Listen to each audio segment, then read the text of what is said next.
ඉතින් කොහොමද ඔයාලට කාලෙකින් වීඩියෝ එකක් ගේන්න බැරි වුණා මම චුට්ටක් කාර්යබහුල වුණේ හින්දා. ඉතින් ඔයාලා දන්නවද මම 10 වෙනිදා ලෝක මව්වරුන්ගේ දිනය යෙදලා තිබ්බා. ඉතින් මේ මව්වරුන්ගේ දිනය ගැන දැන් හැමෝම මේ දවස්වල කතා කරන උණුසුමේම මට හිතුණා අම්මා යන චරිතය ගැන අද පොඩ්ඩක් කතා කළොත් හොඳයි කියලා. අම්මා යන දිරිය කාන්තාවක්. පින්වර හදවතක් තියෙන තැනැත්තියක්. ඒ වගේම ගෙදර දෙවෙනි බුදුන් ලෙස විරුදාවලියලා උත්තරීතර පදවි නාමයක්. අම්මා යන චරිතයට සාධාරණයක් ඉෂ්ට කළ සියලුම කාන්තාවන්ට මේ දිනය උපහාරයක්ම වේවා කියලා මම මේ මොහොතේ හදවතින්ම ප්‍රාර්ථනා කරනවා. මවක් විය හැක්කේ කාන්තාවක්ට පමණයි. බිරිඳා සැමියා යන ඔබ දෙපළට ලැබෙන පුංචි මල් කැකුළු නිසා ඔබ දෙපළ දෙමාපියන් බවට පත් වෙනවා. ඒ දුවට හෝ පුතට උප්පත්තිය දුන් නිසාවෙන් හෝ හදා වඩා ගන්නා නිසා ඔබට උත්තරීතර අම්මා කියන පදවි නාමය නිතින්ම හිමි වෙනවා. ඉතින් ඔයාලා දන්නවද අම්මා කියන චරිතයට ලෝකයක් නිර්මාණය කරන්න පුළුවන්. ඉතින් මේ අම්මා නිර්මාණය කරන පුංචි ලෝකය මොකක්ද? ඔයා දැනගන්න අම්මා නිර්මාණය කරන ලෝකය තමයි ඔයාගේ පවුල. පවුල තුළ අනිවාර්යයෙන්ම තමයි අපි හැමෝගෙම අම්මා. මේ අම්මට පුළුවන් ලස්සන පවුලක් නිර්මාණය කරන්න වගේම ලස්සන පවුලක් විනාශ කරන්නත් මේ අම්මා කියන චරිතයට පුළුවන්. සෑම කාන්තාවකගෙම පුංචි ඉල්ලීමක් කරන්න කැමති අද දවසේ.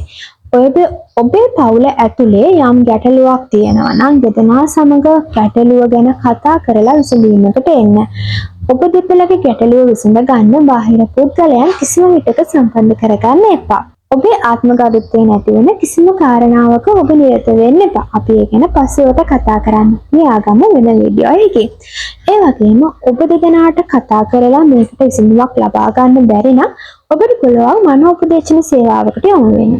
ඔබට මනෝපදේශන සේවාවල් නිමිලේ ලබාගත හැකි ස්ථාන තමයි AG ඔෆිස් එකේ මනෝපදේශන යුනිට් එකෙන් ලබා ගන්න පුළුවන්.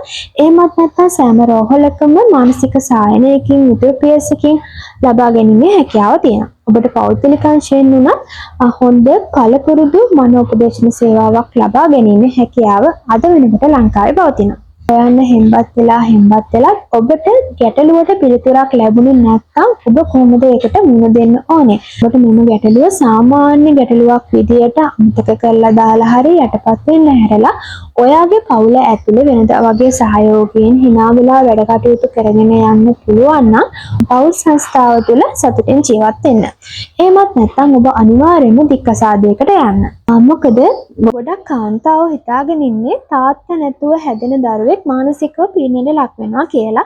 මේ තිත්ත කසාද ජීවිතයට හිත තියන්නේ නැතුව එයාලා ප්‍රශ්න පත්තරයට හැමදාම උත්තර ලියමින් කිසිම සතුටක් නැතුව තමන්ගේ ජීවිතය අරගෙන යන කාන්තාවෝ අදටත් මේ ලංකාවේ වැඩි වශයෙන් දක්නට ලැබෙනවා.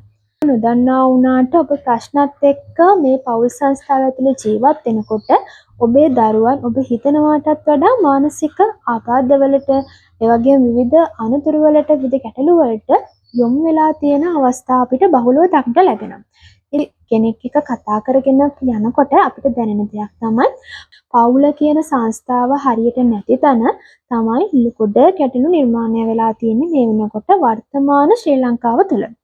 ඉතින් එහෙනම් මෙන්න මේකට චුට්ටක් අහුම්කම් දෙන්නකෝ. ඕකන බුදු පිළිමය එතනට නිර්මාණය වෙන්න කලින් එතන තිබුණේ මහා විශාල කළු ගලක්නේ.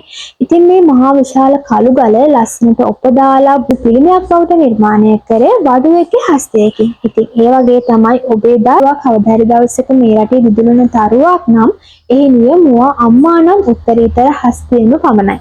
ඔබට යම්කිසි සෞඛ්‍ය සම්බන්ධ කාරණාවක් හෝ මානසික සෞඛ්‍ය සම්බන්ධ කාරණාවක් මගෙන් දැනගන්න අවශ්‍යයි නම් මේ ඔයාලා කමෙන්ට් එකක් දාන්න. මේ කමෙන්ට් එකෙන් මට පුළුවන් ඔයාලට දැනගන්න ඕන මොන වගේ දේවල්ද කියන එක සහ මට ඉස්සරහට ගේන වීඩියෝ ඔබට බලන්න කැමති වීඩියෝ අරගෙන එන්න හැකියාව එතකොට ලැබෙනවා. එහෙනම් ගිහින් යන්න පරිස්සමින් ඉන්න.